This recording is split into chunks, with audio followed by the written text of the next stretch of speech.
Emma Harper. Oh, charming Emma Harper. There's no flower that blooms in May that half so fair as thou art.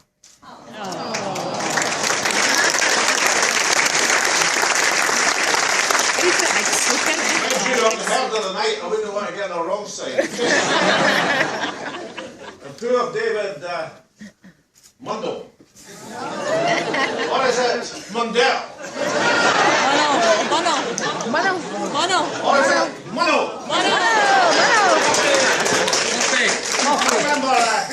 I remember Kiri Nori. You remember, well, those of us who are a slight vintage in this audience will remember Norman Lamont. Or was it Lamont? Gran Lamont. Or was it Lament? Or was it just Kiri Nori? So is it David Munno? Or David Mundell? Or David Mundell? Or just plain Fluffy?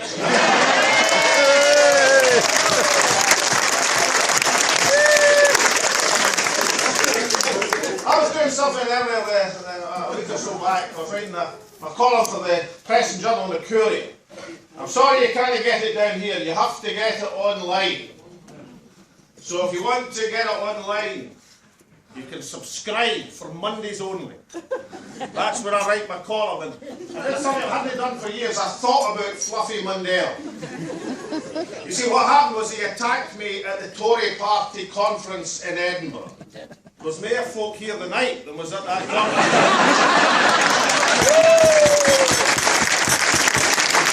He attacked me to a half-empty hall. And what came to my mind was the words of Dennis Healy when he got attacked. When he got attacked by Geoffrey Howe, he said it was like being savaged by a dead sheep. So when I was looking at David Munno, or Mundell, or Mundell, I was thinking, I'm getting savaged by Fluffy.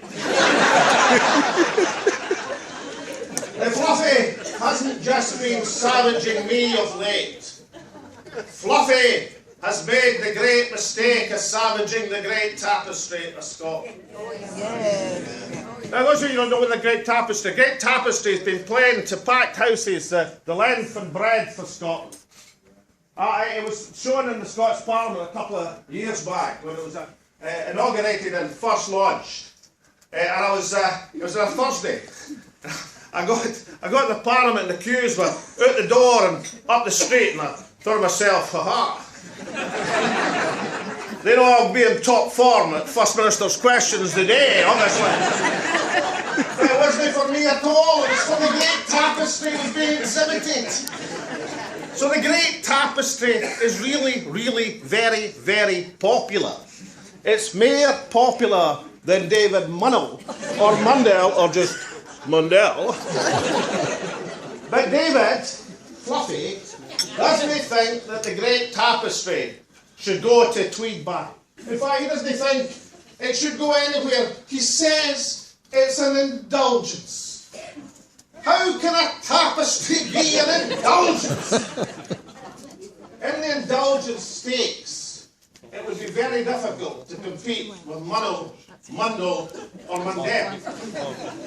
For the last 5 years, he has been indulging himself of £8 million of our money, which is the money it takes to run the Scotland office.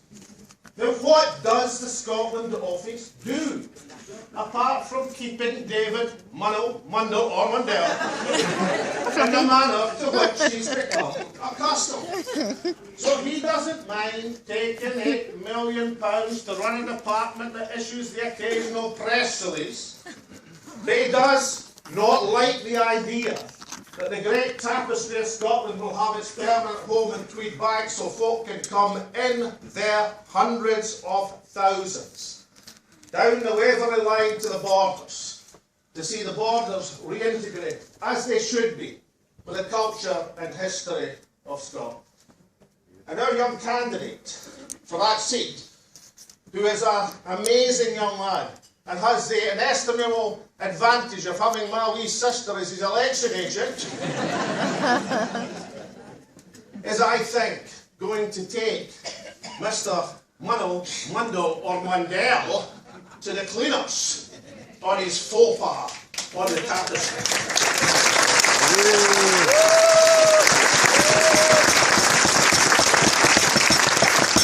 Unless, of course, Emma gets there first.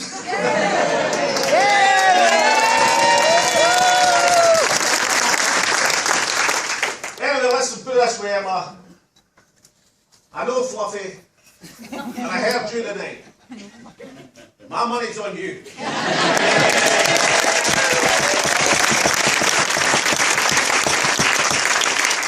This brings me neatly to Richard Artless, because ladies and gentlemen, here in the southwest of Scotland, have you not got yourself two outstanding SNP candidates? Yes!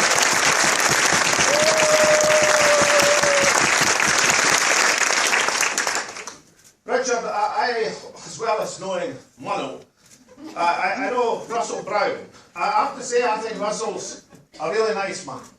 But I was 13 years in the House of Commons with Russell Brown, and I cannot for the life of me remember a single thing he said in that entire 13 years. I don't even know who Russell Brown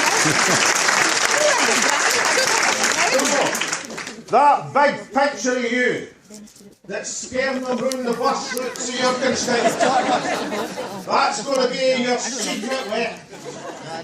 If you're recognised already, then you're one step ahead of Russell.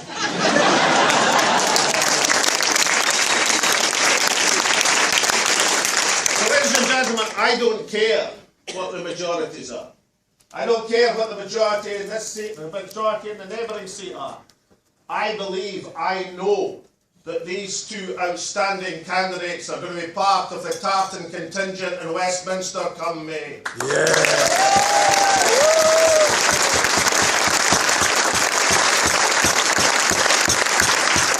Ladies and gentlemen, I've been writing a book. And I've been up all hours. I was up last Friday morning to 7:30, putting the final finishing touches to my book. The security guards in the Scottish Parliament were bringing me in cups of tea and Kit Kats on the hour, every hour. Such was their wish to get a signed copy of my book when it comes out. Poking their heads round the door, competing with each other. See your Kit Kat, raise your Snickers. I'll be alright for my signed copy, Alec. So there I was, putting the finishing touches to my book. I've got this London editor, a nice guy, really nice guy. I was with him this evening. And he's been having a wee bit of problem with the Scots. We both have been having a wee bit of problem with the Gaelic, of course. So he didn't recognise, shame on him, Jane, he didn't recognise Aft Gang of Glade. So at 3:30 last Friday morning, he emails me because he's up and I'm up, and we're both emailing each other the corrections. And he says, "What is this Aft Gang of Glade?" So I said, "Think Burns. The best laid schemes of mice and men. Aft Gang of Glade. Think Burns, think Steinbeck of mice and men." So he emails me back and he says, "Oh, sorry, I should have got that. Really, it's 3:30 in the morning." I said, "I know it's 3:30. It's 3:30 in Edinburgh as well." So anyway, half an hour later, I'm writing about canvassing in the schemes of Dundee. So he sends me a note saying, "Is that Burns again?" And I said, "No, housing schemes." Apparently they call them estates down in London. But despite that, we've managed to muddle, or is it muddle?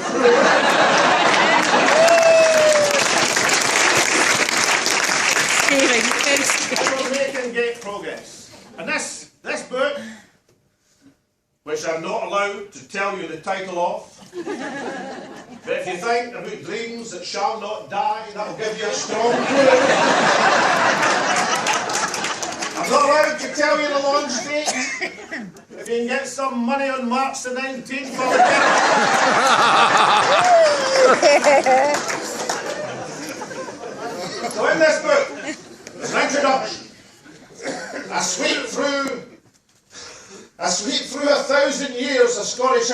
10,000 words. That's 10 words a year. Some years get more than others. And then I go through the 100 days that changed the nation. And the most significant day, having been writing this book since January the 2nd, slaving at all hours of the day and night, and writing this book, the most significant day is the 1st of September. Monday, the 1st of September. And I was in the city of Dundee, the yes city of Dundee.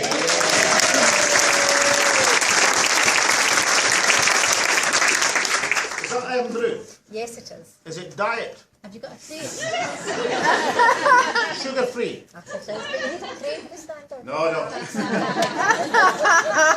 It's coming here.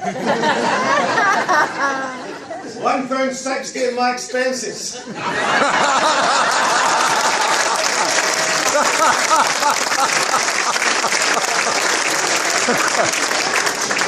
think it's £2 you can do. £2 here. This shows you the SNP got nothing but the best of establishment. £2 an Andrew here. My grandfather, who was a senior elder in St Indian's Craigmillan Church, and my granda, who features quite largely in the book, one of his jobs as senior elder was to inspect potential future ministers. And he used to inspect them to see if they were suitable for St Indian's Craigmillan. And he used to inspect them on the basis of being 2 pan-drop ministers. The argument was, from my granda, if you could suck 1 pan-drop during the minister's sermon, then he was obviously light and insubstantial and hadn't put enough thought into his sermon. If, on the other hand, you could suck 3 pan-drops in a potential minister's sermon, then he was a long-winded old fart who would make it. However, the perfect minister was a 2 pan-drop minister. 2 pan-drops per sermon was perfect, according to my granda. I'm delighted to tell you, ladies and gentlemen, that I've written a 2 pan-drop book.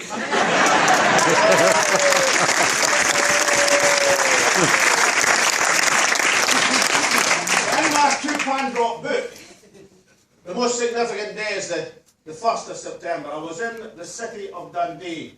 I was campaigning in Dundee city centre, right beside the statue of Desperate Dan. And I saw something extraordinary.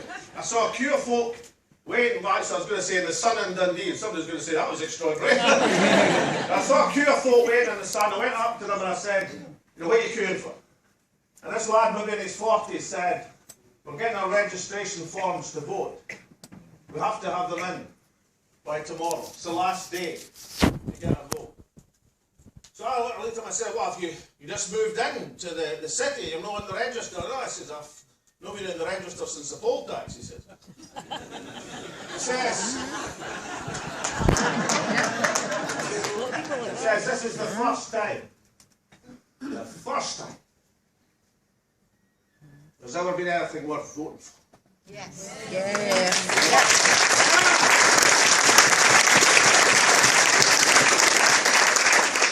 And it was the first time in the campaign that I had a tear in my eye. It was a humbling moment. These people queuing up in the sun, looking for the right to exercise their democratic entitlement. Rather like the visions in South Africa all these years ago, when the queues of people waiting to vote in the fall of apartheid. Had a huge effect on me. It was the first day I thought, we're right there. We're right there. I was doing a series of meetings that week, and I went to a meeting in Falkirk the next night. I was at the Park Hotel in Falkirk with Dennis Cannon. And I described what I'd seen in Dundee the previous day, and I was giving it loudly. I can do that, you know. So I said to that fucking folk and I said, you know, yesterday in Dundee, I said, yesterday in the great city of Dundee, I saw something extraordinary, something amazing, something I thought I would never see. I saw something unbelievable. And somebody shouting out a Tory. And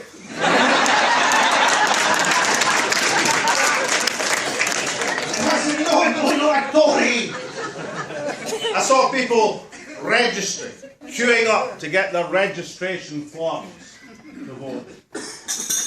The next night I was in Kilmarnock, at the hotel beside the Rugby Park football stadium, and there was a big crowd, a huge crowd that night in Kilmarnock, rather bigger than Kilmarnock gets at a home game actually. But nonetheless, there's nobody from Kilmarnock here. Not quite as large as Kilmarnock. I knew we were in the running in Kilmarnock because the guy at the hotel said to me, he says, better together had been last week, and they just said the week of England. He says, you've got the ballroom with 600 folk expected, and that's what happened. I'll tell you, if health and safety had been there that night, they would have had a fit. So we were talking, and I was doing, it was a meeting of undecided voters, and I was trying to think of a way to make people laugh at the fear-mongering of the No campaign. So I told them a true story, unlike most of my stories, of course, about a peer of the realm who's been of great service to Scotland, but will remain nameless, and you'll realise why in a few seconds. He's been of great service to Scotland in recent times. And this peer, he was born in the city of Glasgow, and he still speaks in the language of the shipyard. And don't worry, I'm not going to use it tonight. It's just going to be understood in the story. So this peer of the realm came in to see me about this time last year in St Andrew's House. And we're there to talk about something else entirely. Before we started, he said, look, Alec, he says, you know me, I'm a unionist to my fingertips.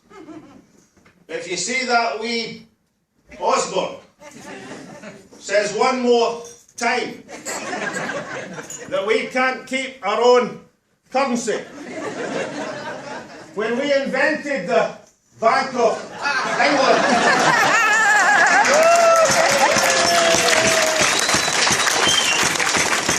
and every other thing in the modern world.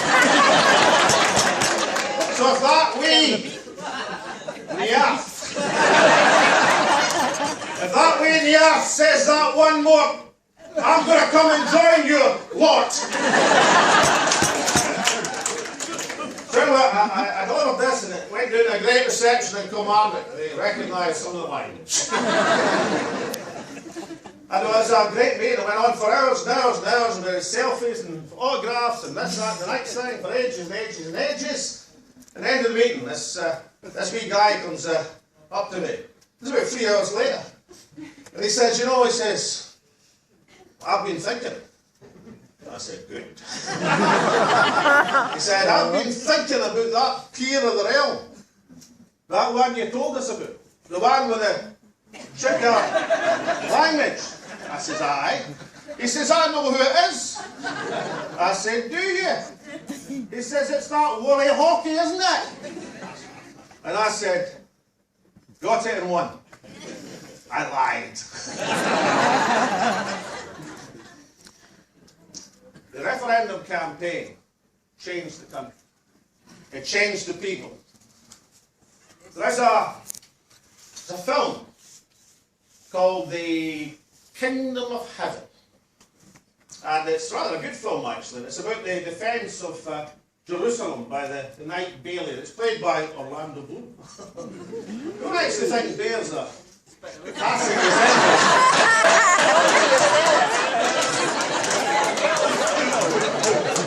Yeah, go on, Alicus, yeah.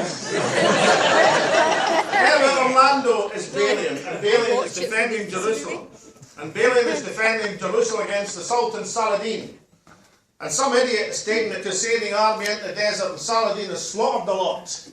And all Balians got left to defend Jerusalem It's all the squires and the dregs of the army. But he's important, and he's determined to defend Jerusalem at all costs. So he hits on the expedient, on the idea of having a mass knighting of everybody. And the patriarch of Jerusalem doesn't like this at all. This boy wants to surrender, save himself and the few knights that are left, convert to Islam, and then when they get to the coast, renege and change back again, and all the rest of the folk are to get slaughtered. So Balaam says, right, I'm making everybody in this city a knight. And the patriarch looks at him and says, do you think by just telling people they're knights, they're going to fight better? And Balaam looks at him and says, yes. In the referendum campaign, the people of Scotland became knights. They changed. They changed forever, and they changed for good. At the end of the book, that's the 2 pound drop. I may do a second edition with 3 pound drops. But right now it's 2 pound drops, and at the end of the book I say that is why things will change. Because in a way, the thing that matters has already changed. The people have changed, the attitudes have changed, the psyche of the country has changed. Like the folk queuing up to vote in the sun in Dundee. The people who have never thought that any politician, from Fluffy Mundell to the rest of them, and even to that any politician was worth voting, but finally saw something that was worth voting for. That's what changed the country. And you know, ladies and gentlemen, ever since we succeeded in dealing with Parliament, I thought independence was likely. I thought once we had that foothold, that fortress, it would grow in power and authority, and independence became likely. I now know it's inevitable.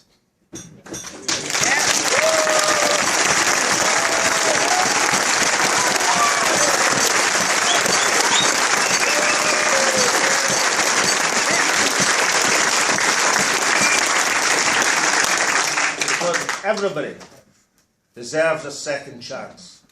Every person and every nation. Thank you very much.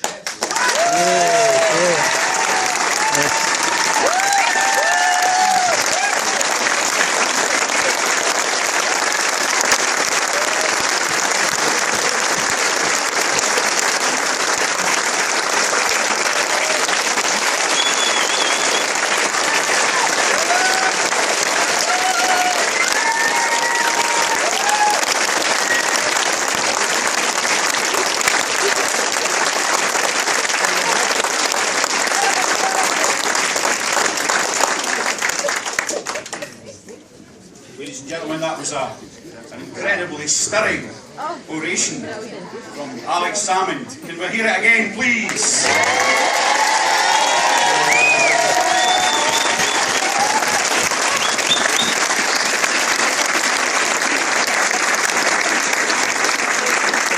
I've been a nationalist since I was 10 years old. I had an interest way back then.